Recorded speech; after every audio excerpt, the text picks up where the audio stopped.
Hey guys, hope y'all are doing great today. Welcome to the September Food Forest Tours. We got some of the perennial crops that are kind of kicking back in as the weather's cooling down just a little bit, and most of the vegetables are getting pretty much done with. The okra is still pumping out, and just got these. I just love all these wildflowers. Some people may say, oh goodness, that's all those vines and all that growing, that's just out of control. Well, to me it's really helping build the soil, and which is already pretty good right here. But a lot of these apple trees, they were literally just a few inches tall. Probably the tallest one was probably 6 inches, and now they are, this one right here is about 6 feet.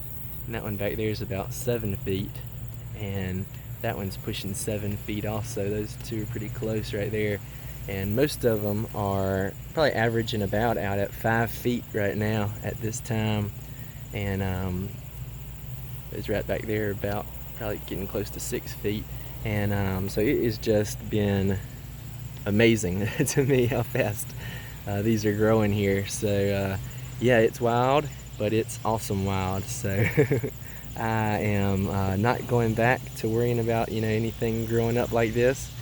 I have to I use this hand sickle right here, and I can take it and reach into the bed, and these vines are kind of growing together, so I can take them and start down here at the bottom and just bring it up like that, and it cuts the vines off of the trees.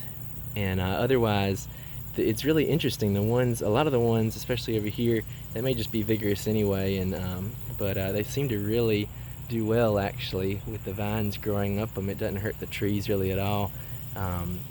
They're not too tight on the tree, so they're not strangling it. It's wrapped around there, but the tree isn't suffering at all. In fact, they're actually thriving. I've seen hummingbirds. I saw 2 hummingbirds over here. One flew up right beside me. It sounded like a mini helicopter, and just kind of looked at me about 4 feet away, and then flew off after a minute. I'm betting they were after these good flowers right here. And I had another one back at the back there, and he was it just flew up beside me, and it was completely silent. So it was interesting, the difference. It was about the same distance away, maybe just a tiny bit further away, and he kind of just stood there and looked at me too. And then the dragonfly flew up, and they went off chasing each other. So or probably the hummingbird chasing the dragonfly. But that was really interesting. Always neat to see all the wildlife. The grapes are winding down. This is a yellow seeded grape right here.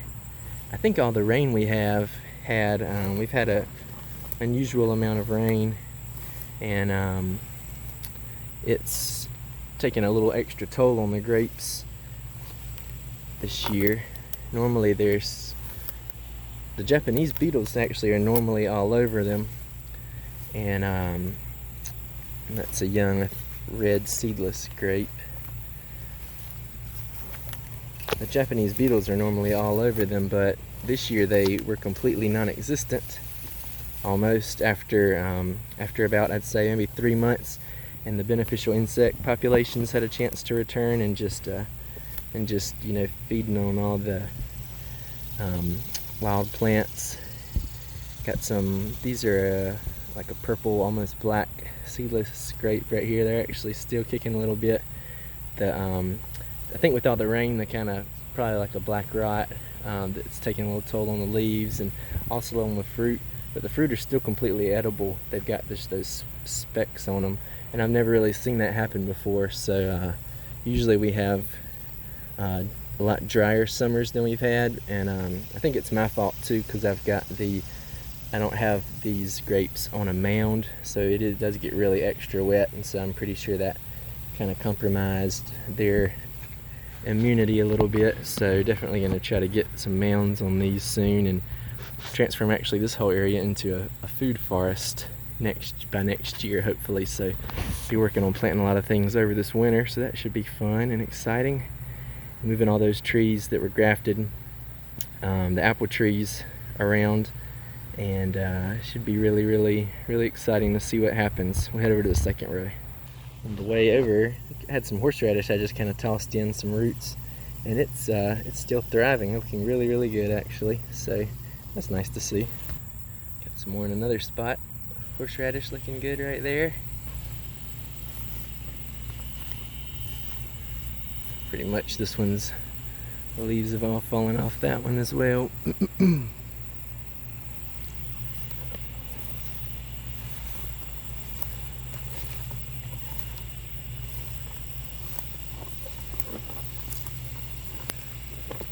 Same thing, pretty much all of the table grape varieties have had this same thing happen with the leaves. The muscadines, however, as we'll see in just a minute, have not had this really happen at all. Maybe just a little bit, but not much. We'll just go ahead and look at that one because I think that's the only one on that third row over there. It's pretty much been defoliated too, so kind of same thing. And the muscadines really starting to, these will be ready anytime now. As you can see, they're starting to turn that bronze color. They're actually not ripe, in my opinion. They're not the best until they turn almost a pinkish bronze color, and kind of a deep color actually. And they really, like that one's kind of gone rotten, but a little bit lighter than that. That's obviously kind of rotted. I think something probably pecked that or something, but let's see if I can find one. That one's also kind of, something's damaged that one, but probably won't see one yet. I don't think these are quite ready yet, but it was a really bad pollination year, and the way I can tell that is I had predicted that earlier in the year because I could tell that there was just blooms everywhere, but there wasn't as many muscadines as there were blooms because it was really rainy, and you know, the pollinators probably weren't able to do a good job as pollinating since it was so rainy during the time that they were blooming in. It was rainy, I think, almost for like a whole week and a half or 2 weeks during that time. So that was tough on them, but still have a ton of muscadines, as you can see. Everywhere there's leaves, they're just pretty thick in there. And and I've noticed that I've eaten a few that were kind of on the edge, not quite right yet, but just excited. And normally, you know, there'll be a couple of seeds in each grape, but each one I think has only had, every single one I've only eaten like I think about 10 maybe, but every single one has had only one seed, which is a sign, you know, they weren't pollinated well. And you know, obviously these, if they didn't you know, no pollination, you know, they're not going to form a grape, and just getting barely pollinated, you know, would be one seed, and really good pollination, you know, would be multiple seeds in there. So not a problem though. The grapes, you know, are a little bit smaller too because of that. They don't get quite as big. This is going into the other variety, the second one, and I have tasted this one, and you know, I was mentioning taking it out because it just wasn't producing. And it's still definitely not, doesn't produce like this first one here, but it is producing, and the grapes are quite good. They're milder a little bit than, and a little bit maybe sweeter than the first one. The first one's got a more flavorful kind of flavor. It's really good in my opinion, but this one is also really equally as good in my opinion. I've been letting these get really ripe before I picked them. There's one that's actually probably getting really close to about getting there. Still needs to turn more of an orangish, pinkish, bronze color. And they kind of fall off when they get just a little bit soft when they get fully ripe. Before that, they're kind of rigid still, and they hold tight on there. The birds have been, I think it's the birds at least, have been munching on these this year, and that's been kind of new. I think they were used to probably the table grapes, so they'll probably slow down once they realize, because they're not really a big fan of the thicker skin on the muscadines. But I think they'll probably tone down. That color right there is about, you can see that's been damaged. That one right there, the pink one, get my camera in here. That one is about when they're perfect, when they turn. Let's see if I can get it to focus.